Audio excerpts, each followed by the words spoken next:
muweereza wa Mukama lwaki oyogera ku byobufuzi, muweereza wa Mukama lwaki oyogera ku bitagenda, lwaki oyogera ku ebyo ebitagenda maaso mu ggwanga, lwaki obyogerako? Mulokole ogudde otandise n'okwogera ku politics.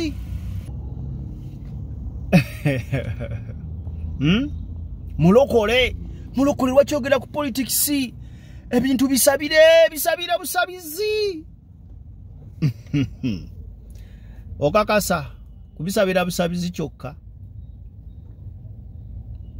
Olimba mulokole oli munnanfuusi. Nze nnina abamanja naye bantwala ku poliisi. Ate nga balokole bannange bantwala ku poliisi era ensonga nkyazisolovinga. Era n'abala bangi abamanja kuba nafunamu ebizibuzibu ne banfera. Naye nkimanyi nja basasula era bijja kuggwa. Naye bantwala ku poliisi era poliisi n'ennoonya era n'enkwata. Mulokole okakasa oli mwenkanya ate sibanenya because that is bwe kirina okubeera.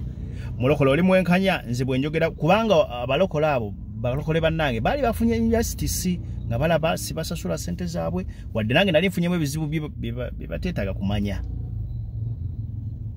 Naye bantwala ku poliisi. Kati awo wo lwaki tebasaba?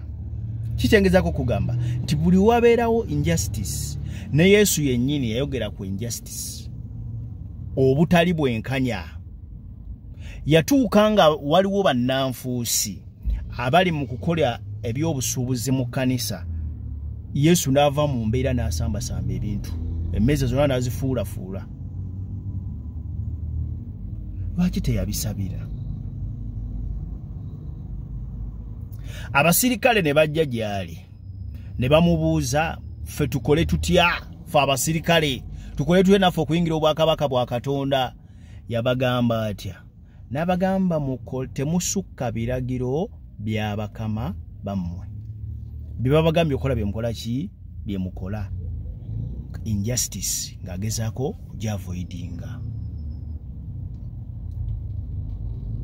Tayagala abasirikale bakole kisukka ku biragiro.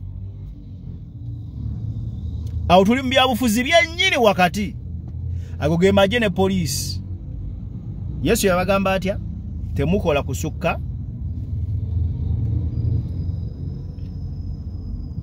Tukyali mu politics kubigenda maaso mu ggwanga. Ye omusajja eyali omuwooza kati ye yunura ya kakati URA ye URA esoloza omusolo. Naye omusajja bwe yawulira enjiri bamuyita Zaakayo yali akulira URA y'ebiseera ebyo.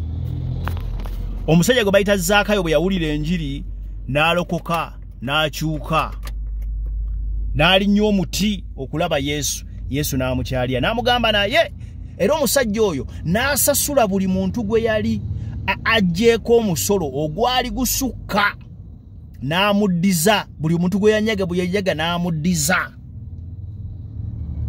Kubanga lwaki yali amaze okuwulira enjiri ey'amazima.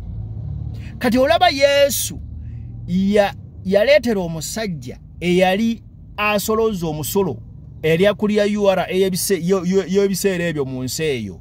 Omusajja n'akyuka na buli kyonna kye yali abbye buli muntu n'agenda n'amuddiza. Kati bwe twogera ku overtaxing nga ne ssente tezikola ebyo bye zirina kukola, mulokole mbangudde oba gwe mulokole Bayibuli yo gwe abagisoma ng'ogisulise. Katonda talina wonna waabeera ku sayidi y'abanyigiriza abantu. Katonda ali ku sayidi y'abantu abangi abajigirizibwa. Era buli owabangawo omukulembeze mu Bayibuli ng'anyigiriza abantu ng'akola ebyo Katonda by'ataamulagira, omukulembeze oyo Katonda yamujjangawo n'aleeta omulala.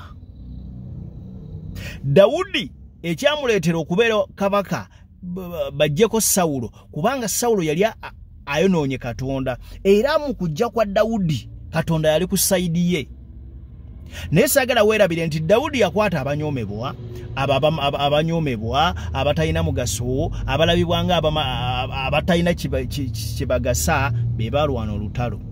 Ekyewuunyisa Sawulo nga Katonda amaze okumugaana, nga Katonda amaze okulonda Dawudi abeere kabaka, ate kyatwalira Daudi kusooka kulwana lutalo nga Sawulo alemeddeko okimanyi nti asobola okubanga tuliwo mu Uganda naye nga Sawulo agaaniddeko nga kijja kwetaagisa Daudi okulwana olutalo. Sawulo alyoka agende. Okimanyi tusobola okubeera awo balokole bwe tutavaayo kusitula amaloboozi na kutegeera bintu nga bigenda mu maaso. Okimanyi Uganda esobola obbaamu okuyiwa omusaayi. Balokole bannange tusabe naye nga n'ensonga ezitagenda mu maaso mu ggwanga tuzoogerako tuleme sirika busirisi, tuleme kubeera bannanfuusi. Abasumba baffe mbawanye ekitiibwa naye musirise nnyo ku nsonga eziruma abantu be musumba. Basumba bange mbaagala nnyo bannange mmwe mutusumbye mutubuulidde enjiri, naye enjiri gye mutubuulidde era naffe gye tukozeemu omulimu, era enjiri eyo naffe gye tubuulira, naye enjiri eyo yandibadde esala neetuukako ne ku bali abalala. Abamu balina amarediyo, abalala balina amativi, naye ate ensonga ezo zeetaaga kwogerako. Bwe buba buli bwanguzi we speak against. Kubanga obwamalaaya, obubbi n'obutemu n'obukuusa n'obutaagaliza bwe tubanga tubibuulira abantu ne tubibuulira abantu bakyuke badde eri Katonda, kitegeeza n'obuli bw'enguzi n'obutemu n'okuwamba abantu n'okozesa obubi ssente z'omuwi w'omusolo byonna nabyo tulina okubyogerako kuba byonna biba tebiri mu makubo ga Katonda. Kitegeeza byonna tuba tulina obyogererako wamu n'ababikola nabo ne tubajjayo because lino eggwanga lyaffe ffenna. Kati bakitaffe mu Katonda abamu awo tusuddawo nnyo obubonero. So mbadde nze nsaba ku lwa Katonda n'ensi yange bannayuganda balokole bannange kuba mmwe bentegeera bensinga okutegeera balokole bannange yemmwe bensinga okumanya ebiri mu nnyumba ewaffe mbimanyi byesinza kwatuukiriza wano ku media naye nammwe mubimanyi. Munnaye ate ekinsesa ate banvuma bali mu kunvuma kyokka ate nga bagamba nedda ogeze politics ogudde ate bo bali mu kunvuma kakati oba okunvuma ate kyekikyere ewaffe era nakibabuuzizza ne mu vidiyo eyawedde. Kikyegezaako balaga baganda bange bannyinaze twetaaga enkyukakyuka. Lwaki waba mukulembeze mulungi bw'aba aleeta etteeka ery'okugyawo ekkomo ku myaka alina sooka kugulirira ababaka ba palamenti? Lwaki etteeka tugeze ng'eri emmwanyi bwe liba nga lirungi liyamba abantu, lwaki alina sooka kuwa ababaka ba palamenti bukadde 10,000 etteeka lityoke liyite? Lwaki bw'abanga omukulembeze aliko mulungi ddala Katonda yamuleeta era yasaanaddeko, lwaki ate bw'ategeka okulonda amagye ne poliisi bibeera mu kukuba abantu abali ku opposition? Lwaki tebeera fair play? Bannange Katonda yabalonda omukulembeze. Yes, Katonda asobola okujja kulonda omukulembeze naye kati ssaawa eno ffe balonzi, Katonda ali mu ffe, Katonda ali mu kukozesa ffe, yeffe Katonda bali mu kukozesa okulonda. That's why Katonda si yagenda ogenda mu kabokisi, nze naawe ffe tugenda ogenda mu kabokisi, nze naawe ffe tusasula omusolo, nze naawe ffe tunyigirizibwa.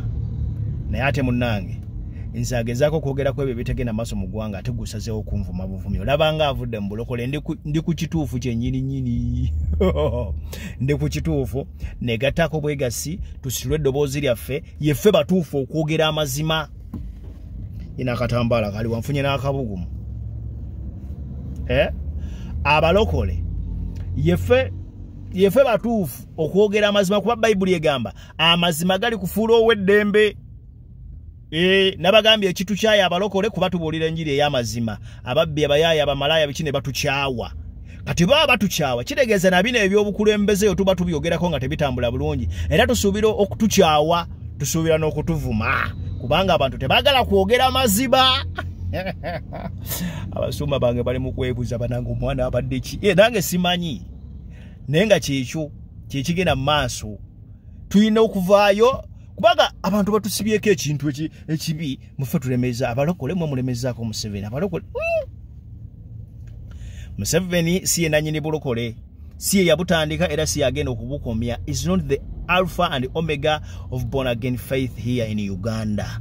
Oba wali oba taliwo bulokole bugenda kusigalawo. Okuvedera mu ntandikwa ani yakugamba nti enjiri ebuulirirwa mu comfort zone.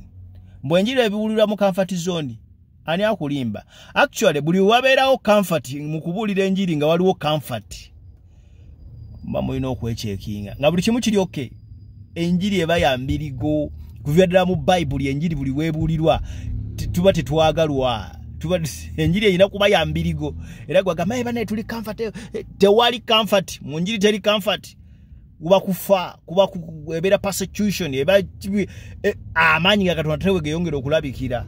So kakati omulokole avaayo n'agamba without Museveni obulokole buweddewo ani akugamba ekyo kifu kikyamu n'akibasomesa sikimanyi. Yes eddembe ly'okusinza weeri n'abasamize we balina amasabo weegali. So it is for all of us. Ate eryo eddembe siri Museveni, eddembe liri mu nsi yonna. We are in the global world. Like mateeka ga nsi yonna si tteeka lya Uganda lyokka. Teka eddembe ly'obuntu liba ddembe lyonga gwe Katonda yennyini yalikuwa wabula si muntu buntu. Era abantu abajjako abantu eddembe baba bakoze kibi era Katonda aba abanenya eddembe ly'abantu. Katonda atuwa eddembe ku bwereere era n'eddembe abalijja ku bantu bakola kikyamu. For God in my country nze Senono Alex omuweereza wa Mukama era